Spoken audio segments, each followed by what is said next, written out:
What a week it's been for the Golden State Warriors.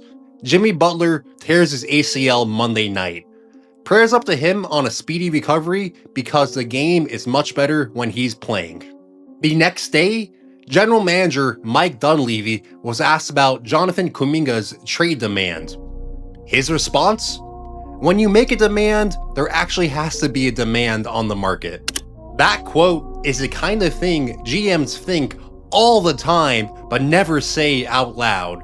Dunleavy publicly told the player that his leverage doesn't exist because no one, not even his current team, wants him.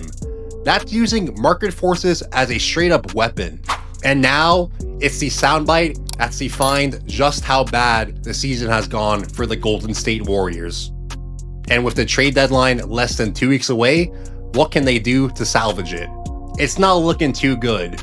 Next season, they'll be paying $56.8 million to a 37-year-old to rehab his knee, while the only player they have left to package in trades this season is the one they just told the entire league nobody wants.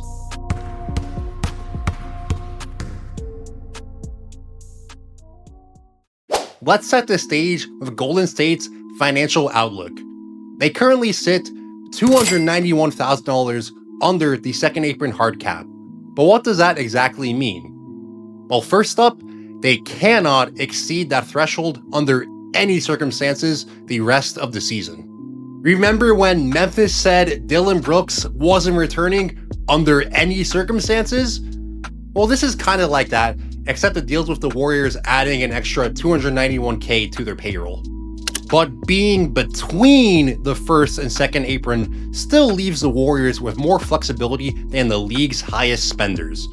Unlike teams above the second apron, the Warriors can still aggregate salaries, packaging multiple contracts together to acquire a higher paid player. But here's what they can't do. Take back more than 110% of outgoing salary in any trade, use their pre-existing trade exceptions from last season, or sign buyout players making over the mid-level exception of $12.2 million, or acquire anyone via a sign and trade. The practical impact this season is that the Warriors have some trade flexibility, but that $291K margin means every deal has to be carefully calibrated. That's why we've been seeing a bunch of these multi-team trades where one team gets like a second-round pick. It's where a team uses their cap space as an asset to help a team like the Warriors facilitate a trade and get a second-round pick, a young player, or maybe even both in return. The Warriors more or less locked themselves into this current financial position when they gave Jimmy Butler a 2-year, $111 million extension last February. That extension was the cost of doing business of trading for Jimmy Buckets. It was also a sign, we're going all in while Steph is still Steph. The organization bet that Curry had 2 elite years left, and they bet Jimmy Butler could be the missing piece. The bet failed. Now they're staring at a $56.8 million rehab project next season, and the only trade asset that could recoup value is the same young player they spent 2 months publicly devaluing. And before you think about the Warriors trading Jimmy, think again. But not our Jimmy. Couldn't be precious Jimmy. The Warriors won't move Jimmy Butler's contract the way they flipped D'Anthony Melton after his own ACL tear last season. Butler is not on an easy-to-move expiring contract.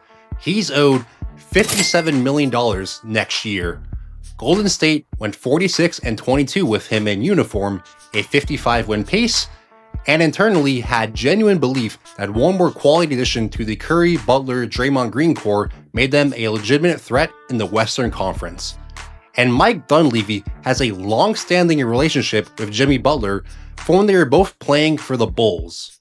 That human element is one of, if not the most important reasons why the Warriors will not trade Jimmy Butler. It also means they're trying to take a measured approach for the 2026 trade deadline when the math says there's nothing measured available. Without Butler, look who surrounds Curry. Buddy Hield is a pure catch-and-shoot player. Moses Moody is a 3-and-D shooter. People lose money when they bet on Brandon Przemski playing basketball. Draymond operates from the high post. Everyone wants to occupy the same spaces. Defense doesn't have to help on drives because nobody's driving, everyone is shooting. There's no player the Warriors could acquire via trade that replaces what Butler provided next to Curry.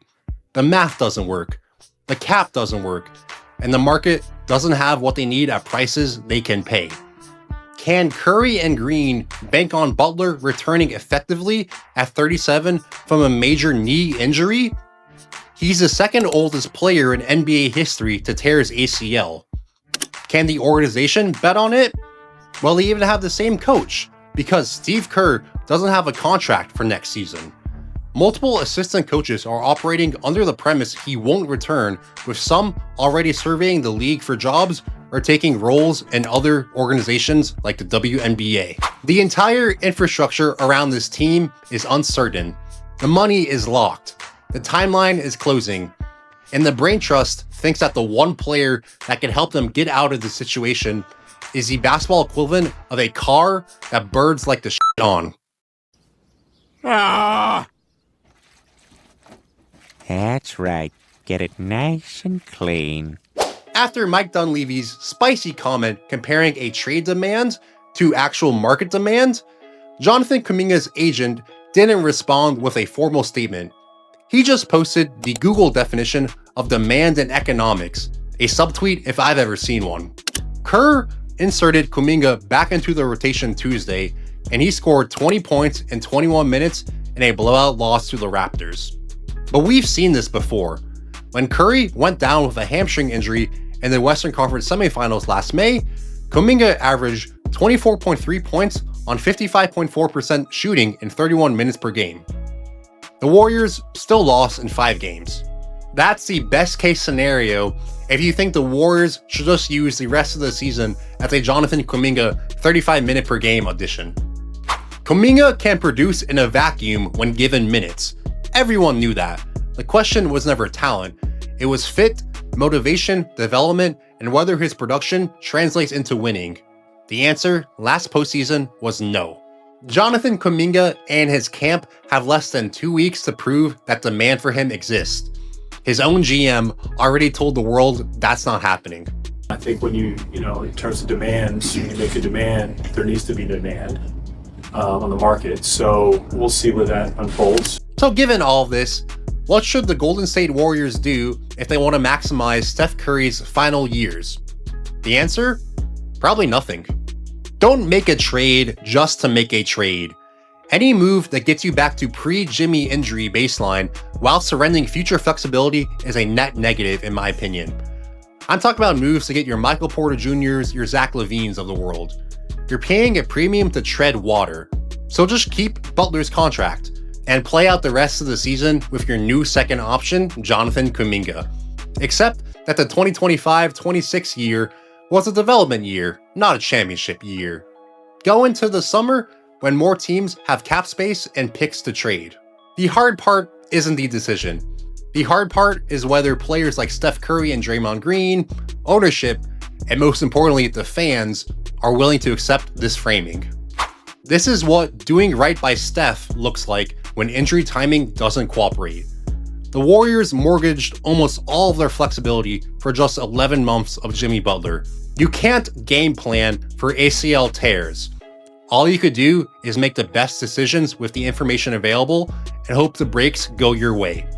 Much like Jonathan Kuminga's trade request, it didn't go the way they wanted it to go. You can demand one more title run all you want. The market doesn't care what you demand if nobody's buying what you're selling. Thanks for watching this video. If you enjoyed or learned something new, please like and subscribe to Basketball Business for more videos on how business decisions like trades shape the game of basketball.